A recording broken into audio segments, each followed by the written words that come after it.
بدلیں زندگی۔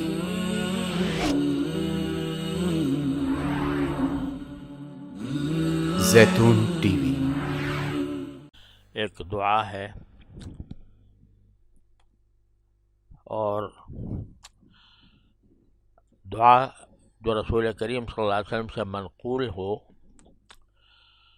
وہ ایک تو اس بات کی تعلیم ہوتی ہے کہ ہم بھی وہ دعا مانگیں اور اللہ تبارک و تعالی سے اسی چیز کی دعا کریں جس کی رسول کریم سرور دو عالم صلی اللہ علیہ وسلم نے دعا فرمائی۔ اور دوسرے، اس میں تعلیم بھی ہوتی ہے کہ کون سی چیزیں ایسی ہیں جو ایک مومن کو مطلوب ہونی چاہیے،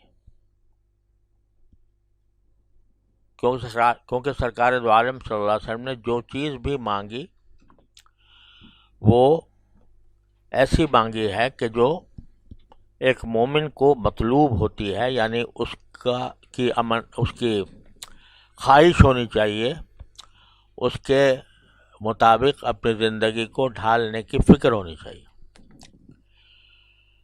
تو دعا میں ایک تو یہ فرمایا کہ انی اسألک صحۃ فی ایمان، میں صحت مانگتا ہوں ایمان کے ساتھ، کیونکہ اگر صحت ہو اور ایمان نہ ہو والعیاذ باللہ تو اس صحت کا کوئی فائدہ نہیں۔ چند دنوں کی بہار ہوگی زندگی کی، اس کے بعد قبر اور قبر کے ماں بعد کیا ہونا ہے، وہ صحت اس میں کچھ کام نہیں آئے گی۔ دنیا کے جتنے علوم ہیں وہ انسان کو قبر تک پہنچانے کے لیے ہوتے ہیں،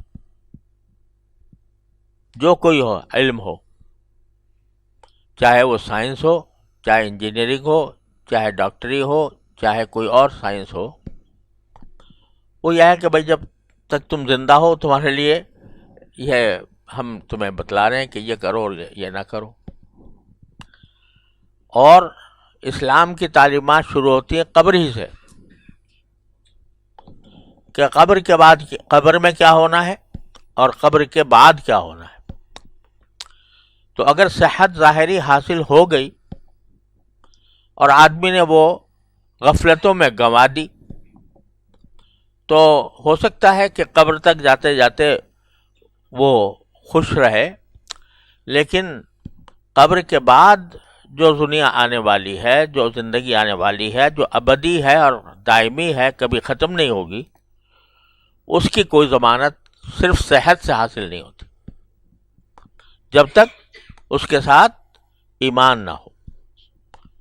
اور ایمان جیسے کہ عرض کیا تھا کہ ایمان ایک تو یہ ہے کہ آدمی نے کلمہ پڑھ لیا، لیکن صحیح ایمان وہ ہے جس میں استحضار رہے، اس بات کا دھیان رہے کہ میں اللہ کا بندہ ہوں اور اللہ تعالیٰ نے جو احکام عطا فرمائے ہیں میرے اوپر ان کی پابندی لازم ہے۔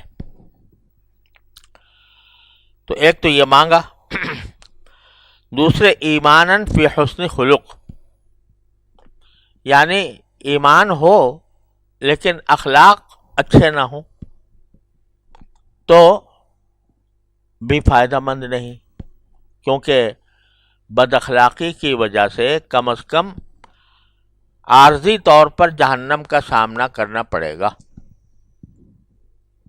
ایمان بھی ہو، چاہے پکا ایمان ہو، لیکن خوش اخلاقی نہ ہو، اخلاق اچھے نہ ہوں تو کیا ہوگا کہ شروع میں اپنی بد اخلاقی کا اس کو بھگتان بھگتنا پڑے گا، اس کا وبال اس کے اوپر ہوگا، پھر چاہے اللہ تبارک و تعالیٰ ایمان کی برکت سے اس کو واپس جنت میں بھیج دیں، لیکن بھگتنا پڑے گا۔ اور اللہ بچائے، عذاب جہنم ایسی چیز ہے کہ ایک لمحہ بھی یا چند منٹ بھی اس میں گزارنا اللہ بچائے وہ قابل انسان کے لیے قابل برداشت نہیں ہے۔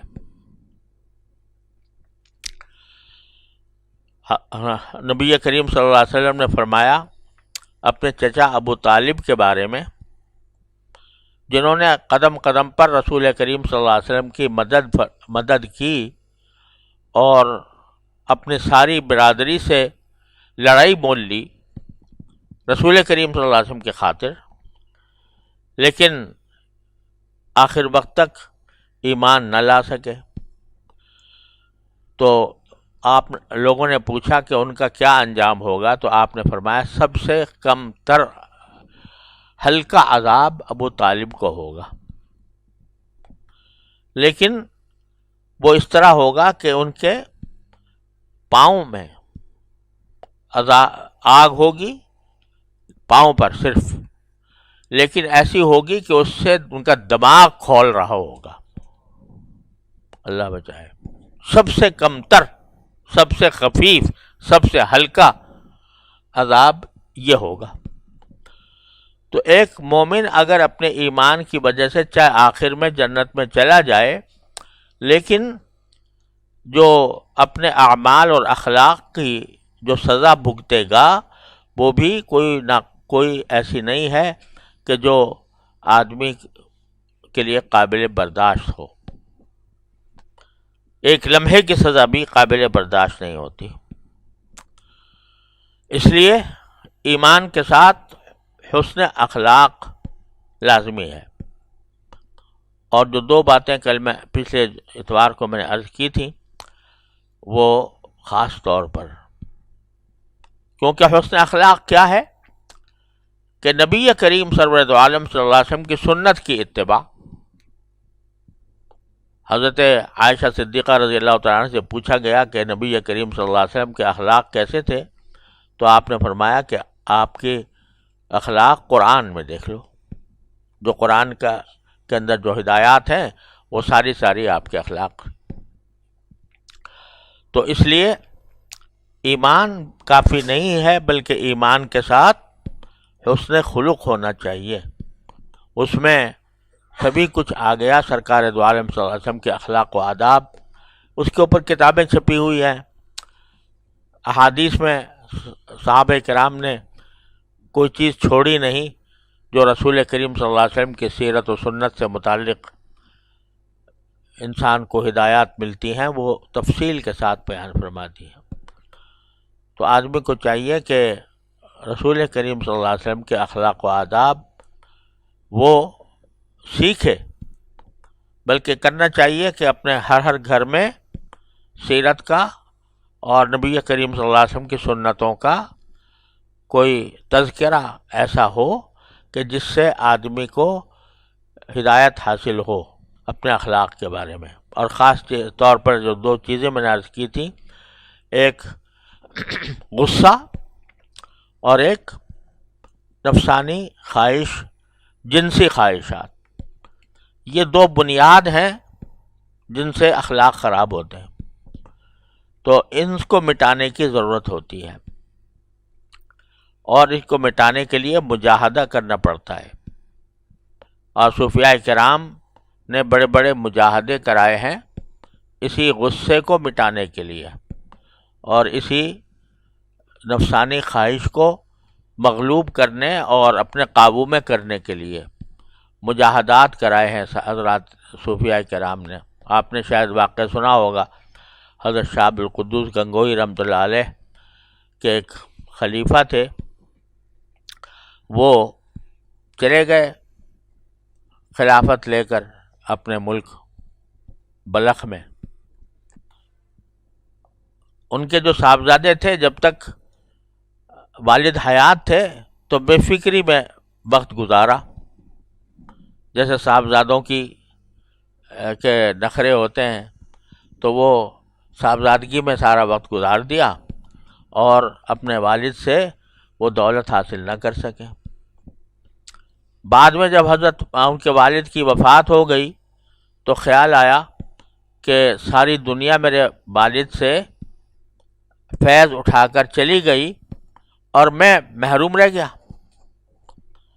تو انہوں نے دیکھا کہ ایک سب سے بڑے جو خلیفہ ہیں حضرت شہاب القدوس رحمۃ اللہ علیہ کے، ان کو خط لکھا کہ میں آپ کی خدمت میں آنا چاہتا ہوں۔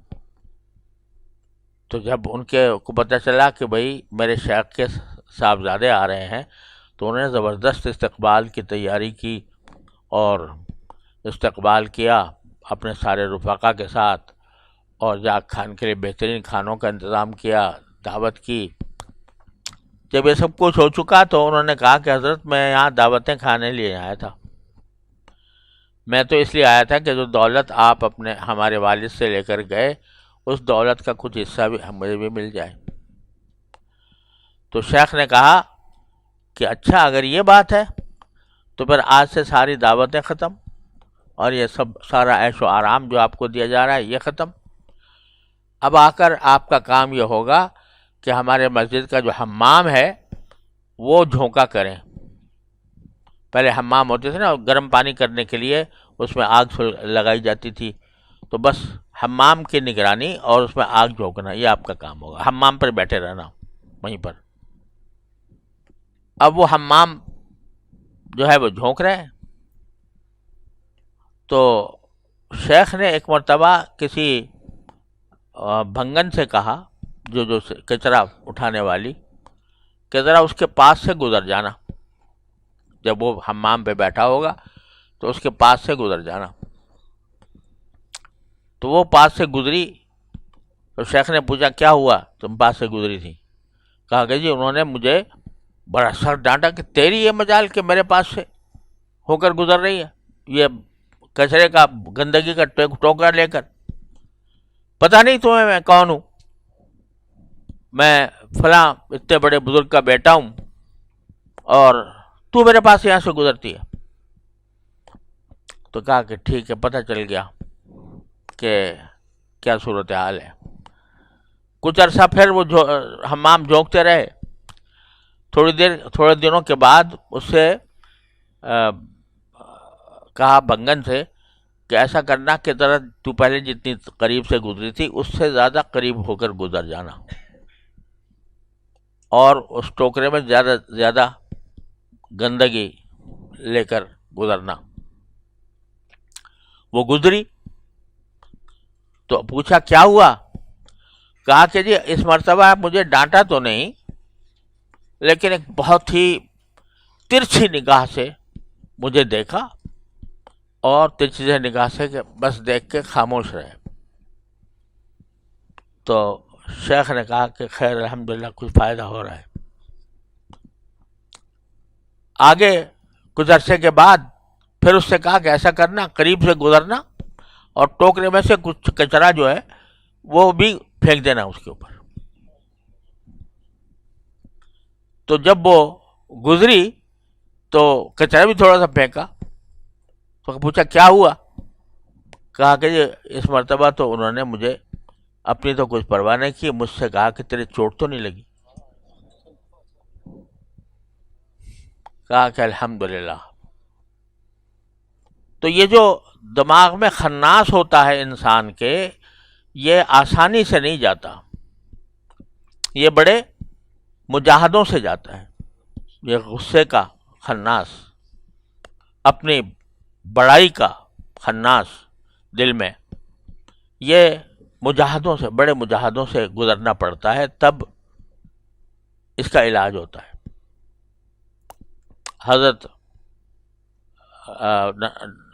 گنگوہی رحمۃ اللہ علیہ، حضرت مولانا شیخ احمد صاحب گنگوہی رحمۃ اللہ علیہ 40 دن رہے حضرت حاجی صاحب کے خانقاہ میں، اور وہ بھی اس طرح کہ شروع میں گئے تھے کہ مولانا شیخ محمد تھانوی رحمۃ اللہ علیہ، جو یہ 3 اقطاب ثلاثہ کہلاتے تھے خانقاہ تھانہ بھون میں، ایک حضرت حاجی حافظ عابد حسین حافظ ضامن شہید رحمۃ اللہ علیہ، ایک مولانا شیخ محمد تھانوی، اور تیسرے حضرت حاجی صاحب۔ تو شیخ محمد تھانوی نے کوئی بات لکھ دی ہوگی کسی رسالے میں، تو مولانا رشید احمد صاحب گنگوہی رحمۃ اللہ علیہ تازہ فارغ ہوئے تھے، تو انہیں وہ بات پسند نہیں آئی اور غلط محسوس ہوئی، تو ان سے مناظرہ کرنے کے لیے نکلے تھے شیخ محمد تھانوی رحمۃ اللہ علیہ سے. تو جب وہاں خانقاہ میں پہنچے تو پہلے مل گئے حافظ ضامن صاحب. حافظ ضامن صاحب جو تھے بڑے شگفتہ مزاج بزرگ تھے اور یعنی مذاق مذاق میں لوگوں کی اصلاحیں کیا کرتے تھے. تو جب یہ ان سے ملے تو پوچھا بھائی کیوں آئے ہو, کیا آنے کا کیا مقصد ہے؟ کہا جی شیخ محمد تھانوی صاحب نے بڑی غلط بات لکھ دی ہے تو میں ان سے مناظرہ کرنے آیا ہوں. تو حضرت حافظ صاحب نے کہا توبہ توبہ, تم یہ کیا بات لے کے آئے؟ مولانا شیخ محمد تھانوی بڑے بزرگ ہیں اور تم کہاں اور وہ کہاں, اور تو تمہیں تو اصلاح کی ضرورت ہے خود اپنی.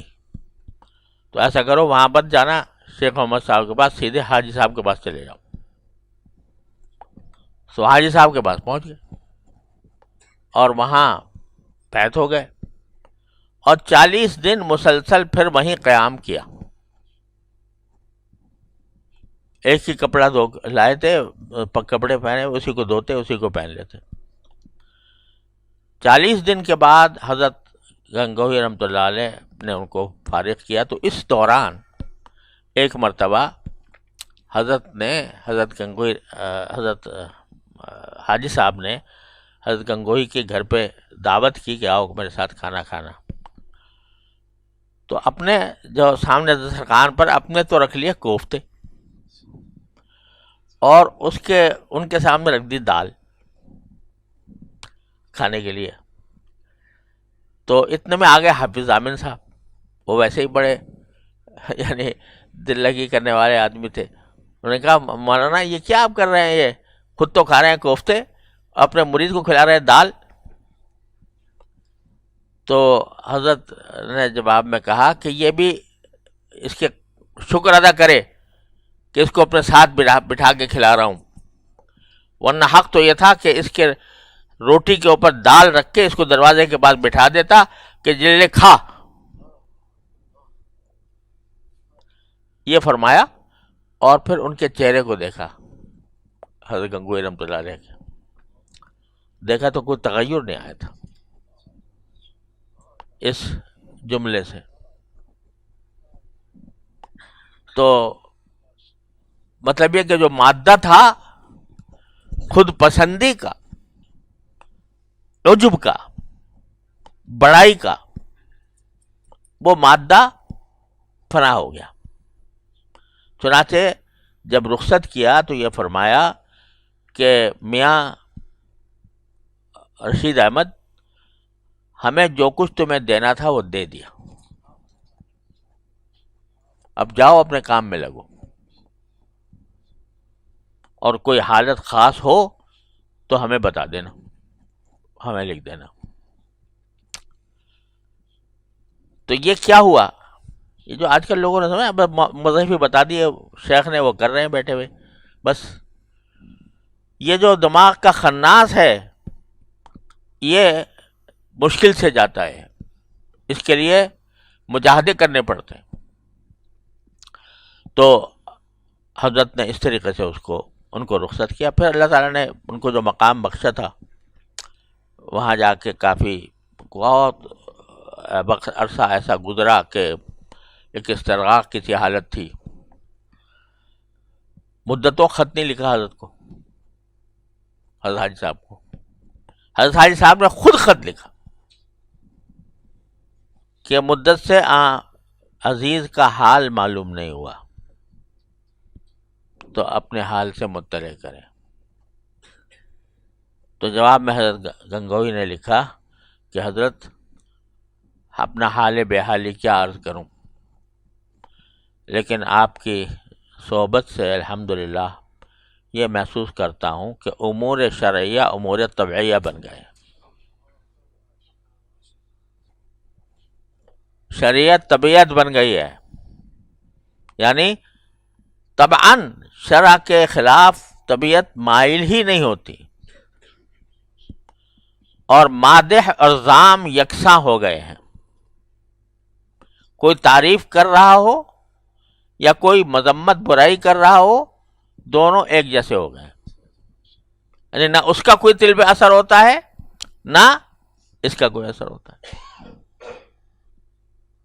کیا مقام ہے، آپ ذرا سوچو کہ کوئی تعریف کر رہا ہے تو اس سے نفس پھولتا نہیں، اور کوئی برائی کر رہا ہے تو اس کا کوئی انتقام دل میں پیدا نہیں ہوتا. مادہ اور ذام یکساں ہو گئے، اور کسی مسئلے شرعی میں کوئی اشکال باقی نہیں رہا.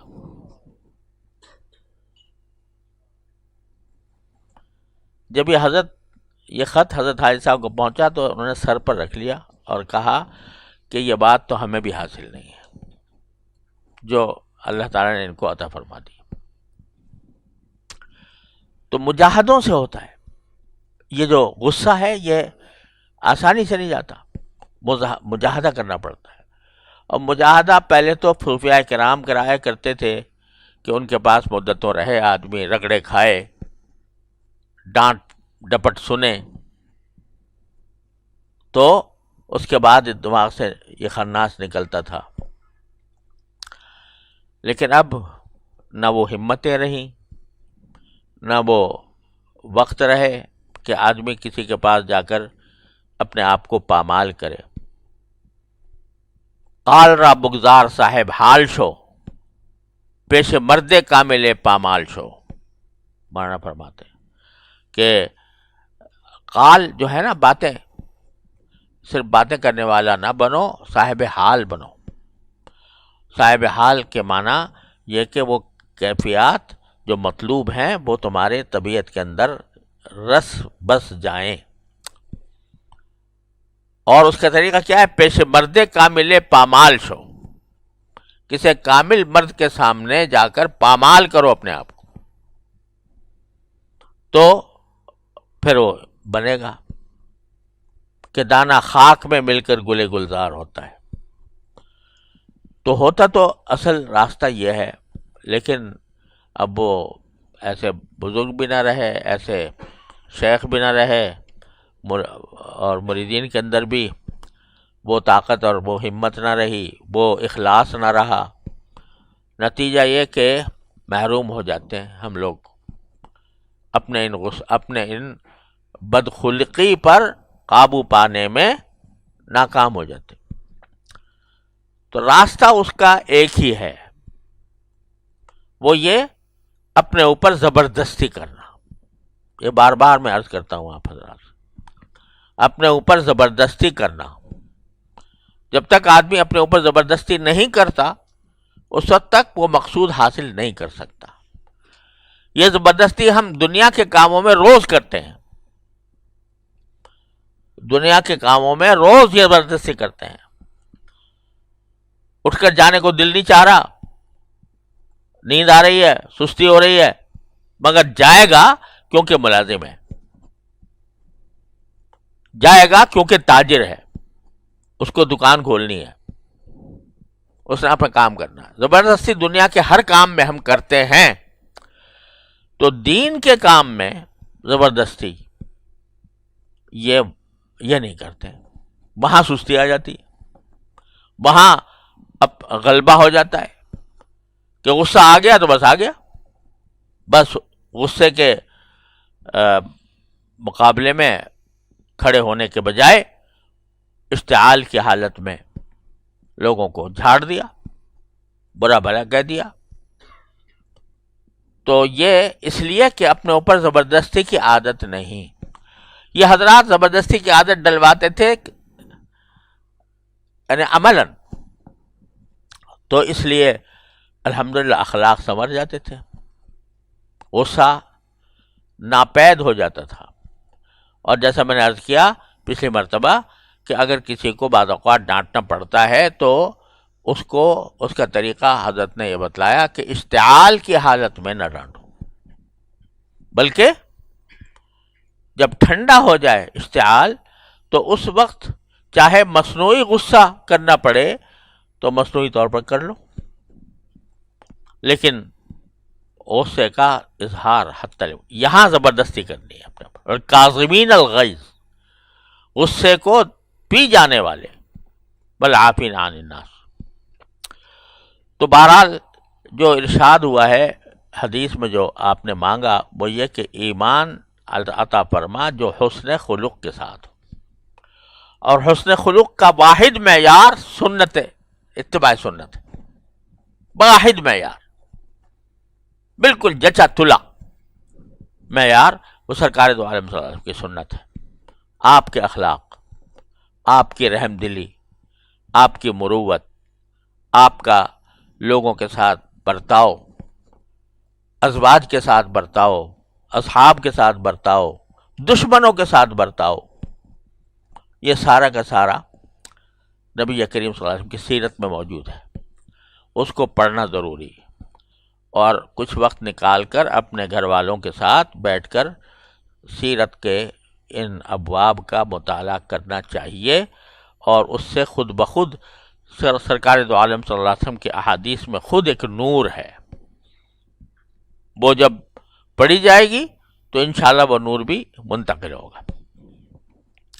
تو یہ دو باتیں ہو گئی، صحتاً فی ایمان و ایماناً فی حسن خلق.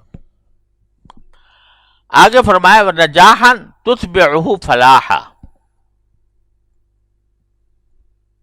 ایسی کامیابی عطا فرما جس کے پیچھے آپ ہمیں فلاح بھی عطا فرمائیں. ابھی عجیب مسئلہ ہے، جب ہم نجاح کا ترجمہ لغت میں دیکھو تو کیا ہے؟ کامیابی. اور فلاح کا ترجمہ دیکھو، کامیابی. تو اگر اس کا وہ لغوی ترجمہ کریں تو یہ ہوگا کہ ایسی کامیابی عطا فرما کہ جس کے پیچھے کامیابی ہو. تو یہ کیا مطلب ہوا؟ اصل میں ہماری بیچاری زبان جو ہے اردو ہو یا کوئی اور زبان ہو، وہ اتنی تنگ دامن ہے کہ ہم کوئی اور ترجمہ اس کا ہمارے پاس ہے نہیں. اس واسطے ہم نجاح کا ترجمہ بھی کامیابی کرتے ہیں، فلاح کا بھی ترجمہ کامیابی کرتے ہیں. لیکن حقیقت میں دونوں چیزوں میں بڑا فرق ہے. اس کو اس طرح مثال سے سمجھیے کہ نجاح تو یہ ہے، کامیابی جو پہلی والی ہے نجاح، وہ کامیابی یہ ہے کہ آدمی جو چیز چاہ رہا ہے وہ اسے مل جائے. کامیابی ایک آدمی ہے، وہ فرض کرو کہ ایک ملازمت چاہتا ہے کہیں پر، اب وہ دعا کر رہا ہے اور کوشش کر رہا ہے، کوشش میں لگا ہوا ہے، مل گئی ملازمت تو کیا ہوا؟ کامیابی ہوئی، نجاح ہوئی. ملازمت پہ پہنچنے کے بعد وہاں دل نہ ملا، افسر جو ہے وہ ایسا مل گیا جو کھال کھینچنے والا اور محنت زیادہ، ضرورت سے زیادہ لینے والا، طاقت سے زیادہ لینے والا. وہاں جا کر زندگی عذابی ہو گئی. تو نجاح تو ہوئی، کامیابی تو ہوئی، لیکن فلاح نہ ہوئی، کیونکہ جا کے مصیبت میں پھنس گیا. جس مصیبت جو مانگ رہا تھا اس کا انجام جو ہے وہ برا نکلا. تو کامیابی والی پہلی والی تو ہوئی، نجاح والی، لیکن فلاح نہ ملی کیونکہ انجام بہتر نہیں ہوا. کوئی آدمی ہے وہ مانگ رہا ہے کہ اللہ مجھے، مانگ کیا رہا ہے، کوشش کر رہا ہے مجھے انتخابات میں جیت جاؤں اور میں قومی اسمبلی کا ممبر بن جاؤں، اور وہ اس کام کے لیے رات دن ایک کیے ہوئے. وہ ہو گیا یعنی جیت گیا تو کیا ہوا؟ کامیابی حاصل ہو گئی، نجاح حاصل ہو گئی. لیکن وہاں جا کر مبتلا ہو گیا رشوت ستانی میں، مبتلا ہو گیا کسی ایسے حاکم کے ساتھ، اس کا واسطہ پڑ گیا جس نے اس کی زندگی عذاب کر دی. تو نجاح تو ہوئی لیکن فلاح نہ ہوئی. تو فلاح اس کامیابی کو کہتے ہیں جس کا انجام بھی بہتر ہو. اور ایسی کامیابی جو معمولی کسی کام کو آدمی چاہ رہا تھا وہ مل گیا اس کو، تو وہ داخلہ مل گیا، داخلہ چاہ رہا ہے کہیں کسی یونیورسٹی میں، کسی کالج میں، کسی مدرسے میں، اب اس کے لیے کوشش کر رہا ہے، بھاگ دوڑ کر رہا ہے، سفارشیں کر رہا ہے، وہ داخلہ مل گیا تو کیا ہوا؟ کامیابی ہوئی، نجاح ہوئی. لیکن وہاں جا کر ماحول ایسا بنا کہ وہ ساری تعلیم برباد ہو گئی، وہ جگہ ایسی تھی. تو نجاح تو ہوئی، فلاح نہ ہوئی. کسی آدمی کا کوئی چیز کھانے کو دل چاہ رہا ہے کہ اللہ یہ مل جائے مجھے، وہ مل گئی، اور مل گئی اور مل کے کھا بھی لی تو نجاح تو ہو گئی، لیکن اس سے پیٹ خراب کر دیا، اور اس کے نتیجے میں اس کو طبیعت جو ہے بالکل خراب ہو گئی، دست آنے لگے، بخار ہو گیا. تو نجاح تو ہوئی لیکن فلاح نہیں ہوئی. تو قرآن کریم میں جہاں جہاں بھی اللہ تعالیٰ نے کامیابی کا ذکر فرمایا ہے تو کہیں نجاح مجھے یاد نہیں پڑتا،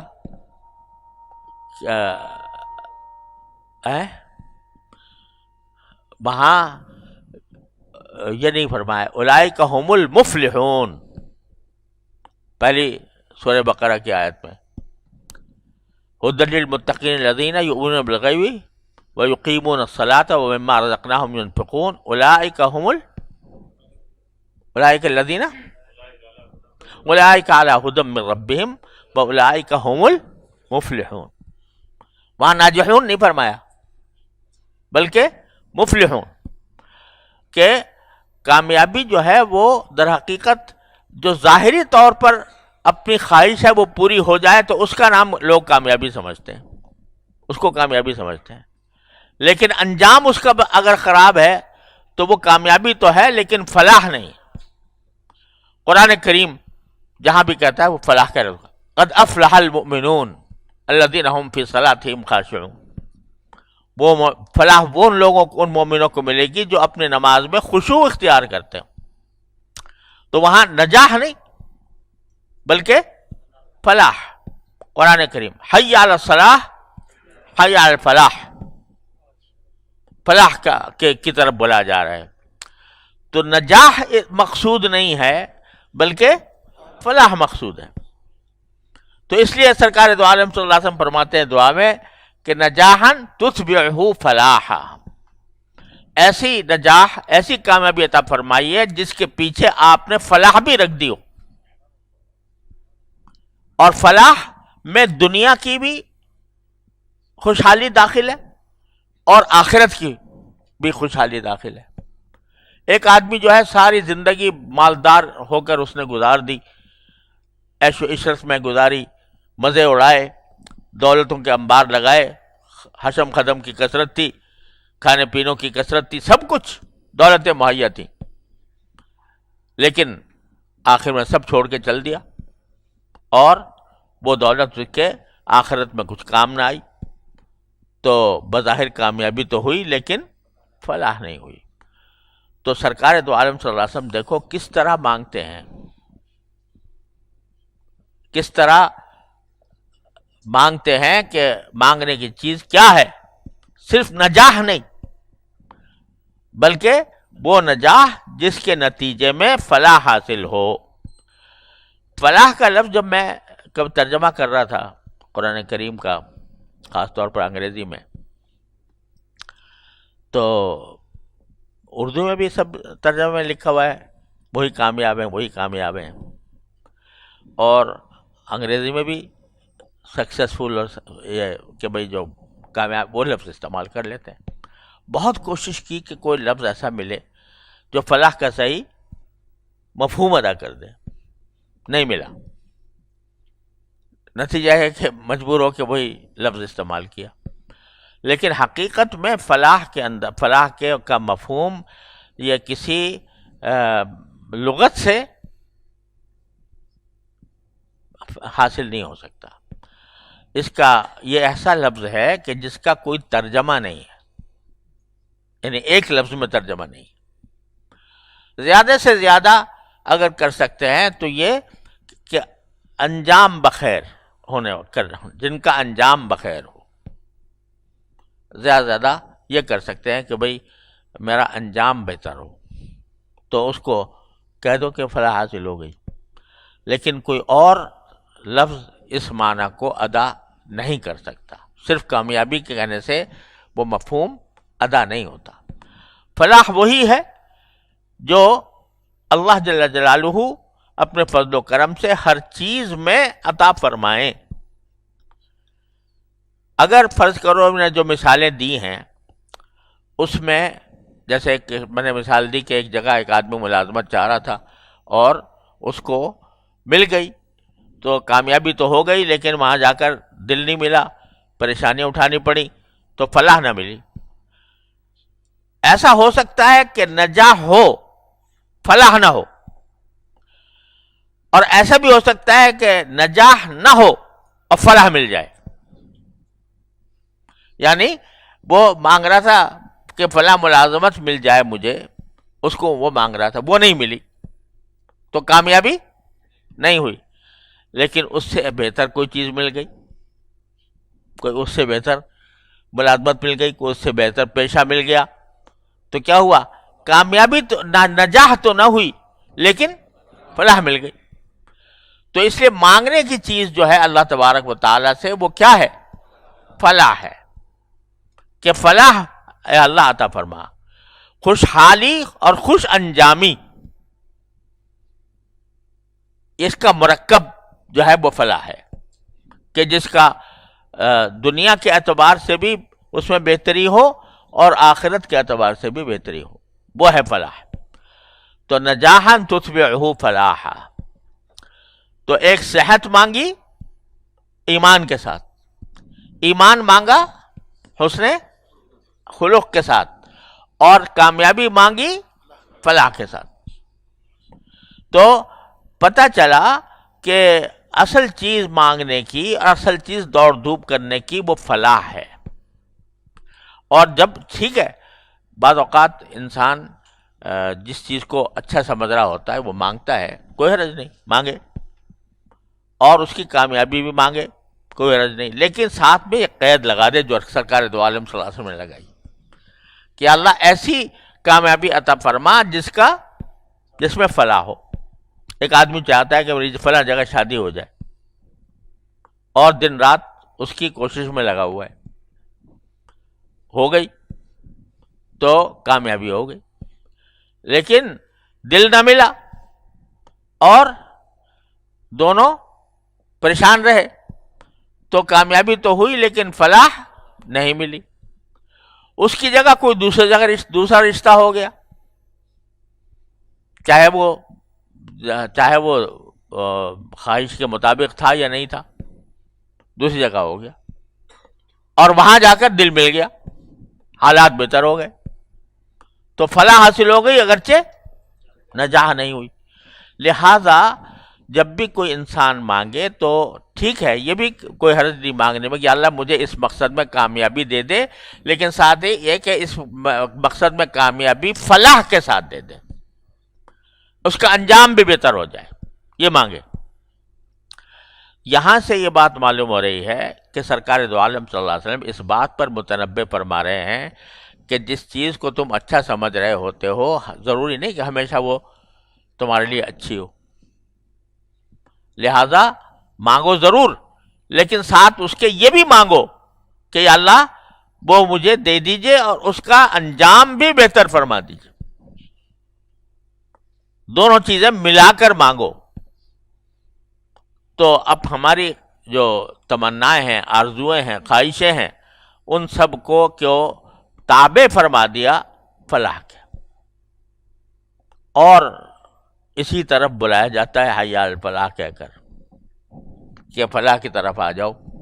یعنی نماز سے تمہیں فلاح ملے گی، اس کے بغیر فلاح نہیں مل سکتی. اگر نماز چھوڑ دی اور سارے دنیا کے اللہ بچائے آدمی نماز سے غافل ہو گیا، ساری دنیا کی دولت مل جائے، اس کا بدل نہیں ہو سکتی. اس لیے فرمایا حی علی الفلاح. تو بھائی یہ تین چیزیں ہو گئیں، ایک صحت ایمان کے ساتھ، ایمان حسن خلق کے ساتھ، کامیابی فلاح کے ساتھ. ایک ایک لفظ میں سرکار دو عالم صلی اللہ علیہ وسلم کی تعلیم ہے یہ اللہ تعالیٰ اپنی رحمت سے ان 3 چیزوں پر ہمیں عمل کی توفیق عطا فرما دے، اور یہ ہماری دعائیں ایسی کر دے کہ وہ ہماری قبول ہو جائیں، تو انشاءاللہ اللہ تعالیٰ کی طرف سے نجاح بھی ملے گی، فلاح بھی ملے گی۔